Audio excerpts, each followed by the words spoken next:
Bismillahir Rahmanir Rahim. In the name of Allah, the Beneficent, the Most Merciful. I'd like to welcome you, dear viewers, to another in our series, The Forces of Evil. Assalamu alaikum wa rahmatullahi wa barakatuh. May Allah's peace and blessings be on each and every one of you. In our previous program, we looked at, or completed our look at one of the major forces of evil in the time to come, Dajjal, the Antichrist.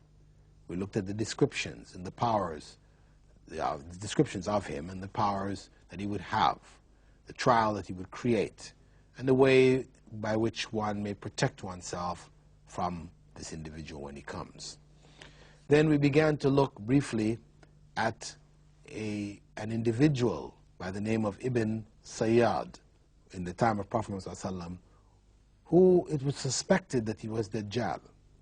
And we said we would continue to look at it in this program as to why he was suspected and what was it about him which led some of the companions even to continue to suspect that in fact he was. We know that as a child he had some what we may call prophetic powers. That is, he had a means of prophesying or talking about things, seeming to have knowledge of things which people, the average person, didn't have. Knowledge of things which are in people's minds as a child. When Prophet ﷺ heard about him, he went to investigate him. And it's recorded authentically in Sahih Muslim. On one occasion, Omar and a handful of men went to the Prophet ﷺ to go and check out this child, Ibn Sayyad. And they found him playing with other children near the fort of Banu Maghala. Ibn Sayyad was about the age of 11, 12 at that time. And he didn't notice Prophet ﷺ coming until the Prophet ﷺ reached him and placed his hand on his back and said, Ibn Sayyad, will you bear witness that I am the messenger of Allah? And Ibn Sayyad looked at him and said, I bear witness that you are the messenger of the Gentiles. Then Ibn Sayyad asked Allah's messenger, do you bear witness that I am the messenger of Allah? This is very bold, very challenging, very obstinate.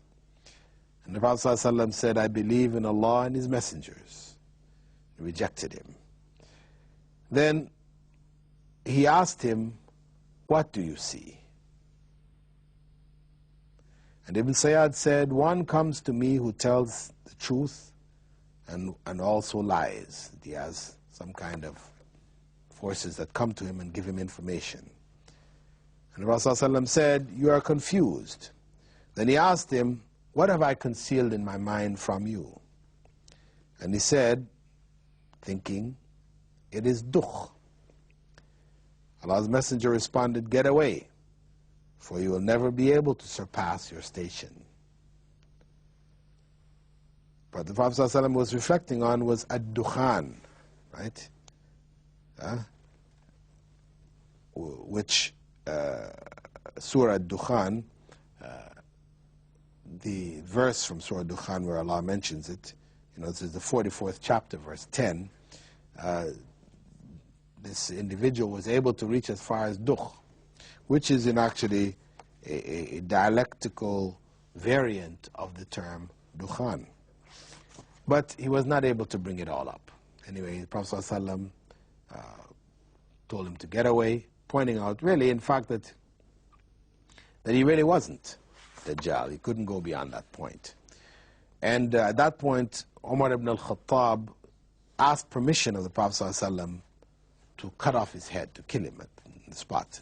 And the Prophet ﷺ said, if it is really him, if this really was Dajjal, you would not be able to overpower him. And if he wasn't, there would be no good in you killing him. At any rate, on another occasion, or during the same encounter when he was asking different questions, he asked Ibn Sayyad, what did he see? And Ibn Sayyad said, I see a throne over water. Prophet ﷺ told him, what you are seeing is the throne of Satan on the ocean. And at any rate, this individual, based on the Prophet ﷺ's confirmation, was that he in fact was not a Dajjal. However, as I mentioned, some of the companions continued to feel that in fact he was. And Abu Sa'id al-Khudri, one of the companions, mentioned an incident which took place after the time of the Prophet ﷺ, where this feeling of theirs was expressed. And he said, we went out, this is also recorded in Sahih Muslim, we went out to perform Hajj with Ibn Sayyad, or Ibn Sa'id. And we camped in a place, and all of the people left. So only himself and Ibn Sayyad was there. And he said that, we did suspect that he was Dajjal. And Ibn Sayyad, when he saw there was just the two of them, he picked up his luggage and brought it next to Abu Sa'id and sat next to him. Abu Sa'id became very nervous about this, so he told him, it's really hot. Why don't you put your luggage under that tree, get the shade of the tree. So he went off and he did that.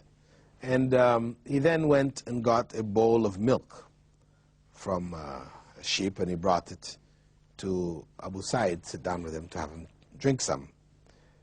But Abu Sa'id refused. He said, it's so hot, I think the milk will also be hot. I don't really want to drink it. But really what was in his heart was he didn't want to drink anything from this individual, fearing that he was in fact Dajjal. In any case, Abu Sa'id, this Ibn Sayyad realized what was going on, and he said to him, Abu Sa'id, I was thinking to get myself a rope and tie it from a tree and hang myself because of what people say about me, accusing me of being Dajjal. When in fact, you Ansar, you people of Medina, you know about the hadith of the Prophet ﷺ concerning Dajjal well. And is that not the case? So Abu Sa'id said, yes, it's true. So he said, didn't the Prophet ﷺ say that a Dajjal would be a disbeliever and I am a believer? Abu Sa'id had to admit this is true. And he said, didn't he also say that he would be barren, sterile?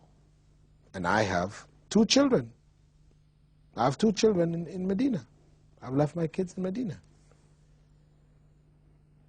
Abu Sa'id had to admit this is also true. And he said, didn't he say that Dajjal would not be able to enter Medina? And I was born there. I was born there. And we're going now to Mecca. Abu Sa'id said, oh, he had to admit, really, this couldn't possibly be Dajjal. After saying that, then he said to him, however, I know the time and place of his birth and where he is right now. Once he said that, Abu Sa'id was just put back in doubt again. He said, may Allah cause you to suffer loss for the rest of your days. There is, however, another narration we have from Tamim ad-Dari, one of the companions of the Prophet ﷺ, who brought information specifically about Dajjal. And the Prophet ﷺ called the people together in his masjid, and he narrated to them what Tamim ad-Dari had informed him.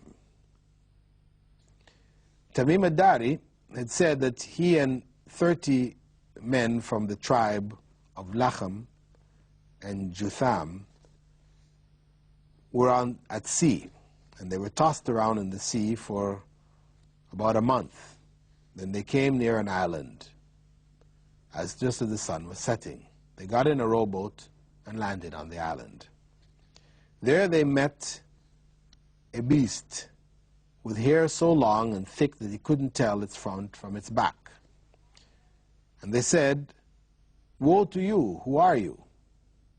And he replied, I am Al-Jassasa.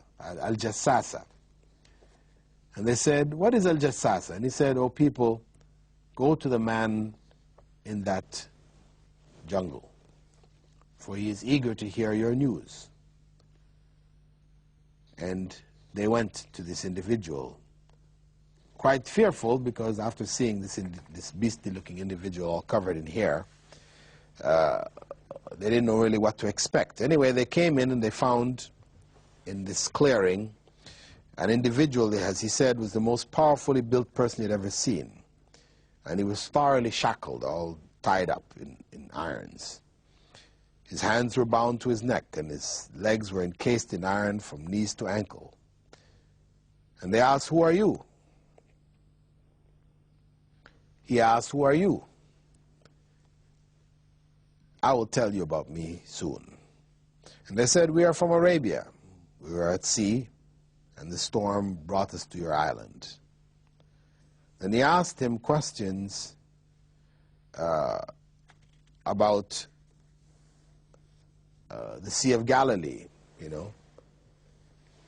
and whether the trees in that area are still bearing fruit, and whether there's plenty of water in the Sea of Galilee, and the spring of Zughar, and whether there's plenty of water there used for irrigation. And then he asked them about the prophet of the illiterates. He said, has he left Mecca and gone to Yathrib, to Medina? Have the Arabs fought against him? And how did he deal with them? And so on and so forth. And they confirmed all the information he asked about them. And then he told them, I am the Messiah. I will soon come forth, and I will set off across the earth, and within 40 nights I will visit every town in the world except Mecca and Medina, for both of them are prohibited to me. So he confirmed that he was in fact the Dajjal, claiming that he was the Messiah. That's why it's called the false Christ. He will claim that he is Christ as well as claiming that he is Allah, because Christ has been associated in Christianity as being God. That's Allah. So he is around. From that time he has been around, and he will come forth when Allah has decided it is time for him to do so. So the Dajjal is a real person. A person who Allah has given certain powers, certain abilities. He will create trials on this world like we have never seen before. We should be aware of his coming. We should protect ourselves from his evil by knowing all of the descriptions of him, by being firm with our religion, practicing it, holding on firmly to it, avoiding his coming if we hear that he has appeared. And we should not be deluded or fooled by the various interpretations and explanations which have been given to explain him away, to say that he is in fact Western civilization, he is capitalism, he is the television, he is the Pope, or he is the this, he is the that. As time passes, people will make these kind of mentions. They will make him into a symbolic individual, having no real reality to him. But the fact of the matter is that he is real, and he will come. We need to inform our families, our children, our friends, keep knowledge of him alive. We talk about everything else. We enjoy stories. We watch movies or read magazines or, read stories in books, novels, etc. We are entertained by these things. But the real knowledge that we need to know, we need to have for our own protection for the future, many of us are ignorant. This information which I've passed on to you, most people don't know about. People who are Muslims, who should know this information. And the Prophet ﷺ warned that when Dajjal is no longer spoken about in the mosques, on Friday prayer you will not hear the Imam speaking about Dajjal anymore. This is a sign that his time is soon. And if any of us reflects today, when was the last time we heard an Imam in the mosque speak about Dajjal? I think we'll be hard-pressed to remember a time this year, last year, or the year before when we heard an Imam speaking about a Dajjal. So let us be prepared. Prepared by knowledge, not to become superstitious and then everybody we find who looks strange or whatever, we're going to say, okay, here's Dajjal. I don't mean for us to go into a state of panic, but we should have solid knowledge, be prepared, be firm in our faith, practice this religion as it should be practiced, so that when and if that time comes, we will be prepared for him. Now, in our previous program, we mentioned that Dajjal would be killed in Jerusalem. The struggle would take place there, the final clash of the forces of evil there with that of the forces of Prophet Isa, Prophet Jesus. This would be his second coming. And after Prophet Jesus defeats Dajjal, he will establish the rule of God again over the earth. It will be according to Islam. The cross will be broken, finished. Christianity will end. And the Quran will be the book of Revelation. He will not bring a new revelation because the Quran came to complete. So he's not coming as a new prophet, but only completing his prophethood. He will rule the earth. Truth will spread, establish itself in the land again. However, before that, the completeness of his rule will take place. Another force of evil will be unleashed. It is a force that we spoke about in our interpretation of the chapter known as the cave, Surah Al-Kahf, wherein Dhul Qarnayn, centuries ago, was asked to build a barrier to protect the people of a land from the Gog and the Magog.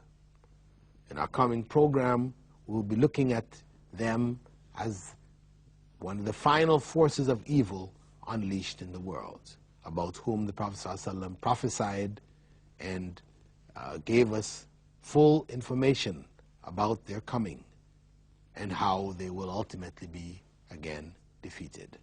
With that, dear viewers, I'd like to thank you for being with us in this segment of the program, The Forces of Evil. We hope that you will continue to follow our program in the coming segment, in which we will complete our look at the forces of evil in the times to come. I now bid you farewell. Assalamu alaikum wa rahmatullahi wa barakatuh.